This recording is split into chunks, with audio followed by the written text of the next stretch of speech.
You're getting the private property, no parking. Welcome to glorious North London. This is Snap Studios. Come on in.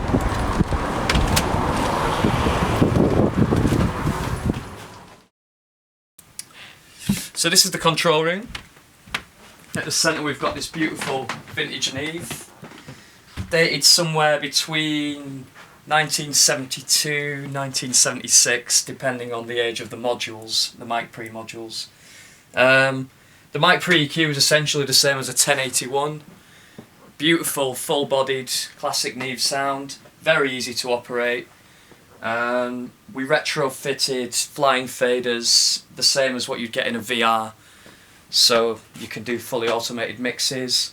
So we've got a nice collection of mainly vintage outboard. In this rack we've got a pair of Lang EQs, which are essentially solid state Pultecs, sound beautiful.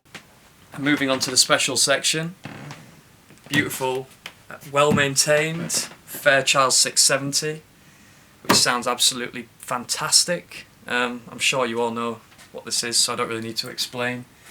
Some of the weirder gear that you might not have seen, this is a pair of Decca mastering EQs. Lots of people love these on the mix. The top end sounds phenomenal. They actually go up to 32k, obviously for cutting, but it can have this beautiful air which you can't really get with many other things. And finally, moving on, Prism converters. These are configured 24 in, 40 out. We've got them on a really short run between obviously the patch bay and the consoles, so we try to keep cable runs as short as possible, and they sound great. So not only do we have digital, but also we can track the tape here, 16 or 24 track 2-inch. Moving on, we've also got beautiful Ampex ATR, the Rolls-Royce mastering machine. So this is our live room. It's about 55 square metres. It's a nice size. It's also got this extra little section at the back. It's a great room for doing, you know, ensembles, live bands. Got a great drum sound in here. Lots of people prop the door open as well and put ambience out in the kitchen or in the hallway to get a killer drum sound. And yeah, it's great. It's a wonderfully controlled room as well. It sounds great on strings and brass. We've had a 12-piece string section in here this way. It sounded fantastic. We're really lucky. We've got this solid oak floor, which was reclaimed from a church hall in Yorkshire. And I think it really helps to make the room sound great. We've got some great amps, some great acoustic guitars, a few electrics. This beautiful Ampeg 2x12, very nice. Lots of people love it on guitar. Wurlitzer, we've got a Rhodes as well, which is currently out in the corridor. People wheel it in when they want it. Hammond C3, it's the same as a B3, and a Valve Leslie as well. And we've also got a guitar interface for that, so you can use it as a guitar amp, which is very nice. Lots of people like that. And I guess the centrepiece of the room is this piano. It's a Bosendorfer for 225 in fantastic condition, and it just sounds amazing. So we've also got a great collection of mics here at Snap. Tube U47, FET 47, U67, all in great condition. AKG C12, absolutely beautiful mic, and we've got the C12A, which is the new Vista version. If you come over here, I'll show you a few. Our U47 with its Telefunken badge, which is very nice. And oh, these are slightly rare. These are STC condenser mics, serial numbers 1 and 2. Can't seem to find any information on them really, except in the Beatles book, recording the Beatles, yeah. But they sound great, they're similar to a KM84.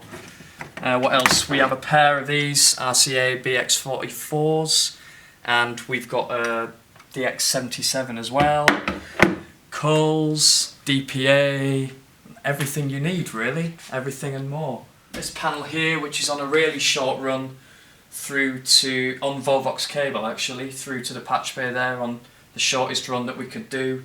And when we built the place, we made sure that we made the window as big as practically possible. And it's great, you get great line of sight, And you know, if you've got a live band in here, you can have somebody doing scratch vocals in there, or even you could have a guitarist in there, and we can run instrument level anywhere in the building without losing any signal quality, which is brilliant. We can also run speaker connections, so you can put cabinets in this room and keep the amplifier in the control room, which is great for tweaking and doing overdubs and stuff, makes it much quicker. Also, we've got an Avium headphone system in here, which allows musicians to do their own headphone mixes, or not, if you want to do it for them. Okay, so this is our lounge and kitchen. Really nice space to hang out. It's really relaxing. I think so anyway. We tried to make it feel like a flat when we built it. And people seem to love it. It's a really nice space. The kitchen's great. People can cook their own food here if they want. One of the assistants here is also a great cook. He cooks fantastic Italian pasta. But also, it doubles up as a recording area as well. We've got tie lines in here. In fact, every room has these. It's got mic lines, but also instrument feeds, so you can run instrument level in here. We've got Cat5, and we can also run speak-on connections in here, so you can have amps in other rooms, and you can have the cabinet in here. The same with MIDI and AES, which never gets used in here, but should anybody want to record MIDI in the kitchen, they can. But this room gets used a lot actually to take ambient mics when tracking drums in the live room. So we'll prop the doors open, and it just sounds great. It's explosive, it's really bright, and it's a great sound. It's really nice to blend in with what you get in the live room. Okay, so this is another recording area that we've got in the building. It's a little booth which pretty much 9 times out of 10 gets used for the bass amp. That's our amp there actually, the Ampeg. Very nice indeed. That sort of classic Motown sound. You can run instrument level into here, so you can have the musician in the live room, but you can have the amplifier in here and you don't lose any signal quality, there's no problems. And it works really nicely if you want to make sure you've got separation when tracking live.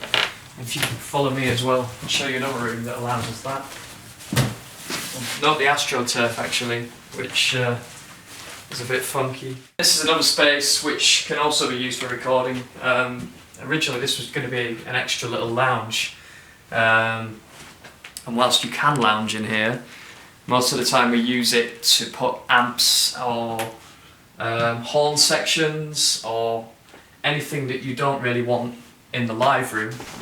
So this room gets used for sort of programming and editing, and also we've got a nice collection of analog synths in here, which are available to use in the big studio. If someone's here for a couple of weeks, this can work nicely to have somebody working in here. So we try to offer this for a reasonable price alongside Studio One if you need it for longer sessions. And yeah, it's a nice space. Follow me to the tile room. So we can also park 4 or 5 cars here, which is really great for a London studio. We're only 10 minutes away from the tube station as well, which is Manor House. Very easy to get to. You can park a couple of cars out in the front as well. So no problems really. You can get a full band here, and it's very discreet. We can close the front gates there, and nobody can see you loading in if you're concerned about those sort of things. Let me show you in here as well. So this is another useful little space which can't really be used to recording. Actually, we have recorded here once, but it was a bit weird. But this room is just used to house our plates really, and any overflow gear, a few bits of, we keep our drums in here, and any flight cases when bands are here for a long time, or even if they're just here for a couple of days, keep the flight cases out of the studio is really useful. In here, this is our own unique tile room, which we kind of had the idea last minute by accident. We sort of found this space, and there was already a few tiles in here. come in, I'll shut the door and you can hear it properly.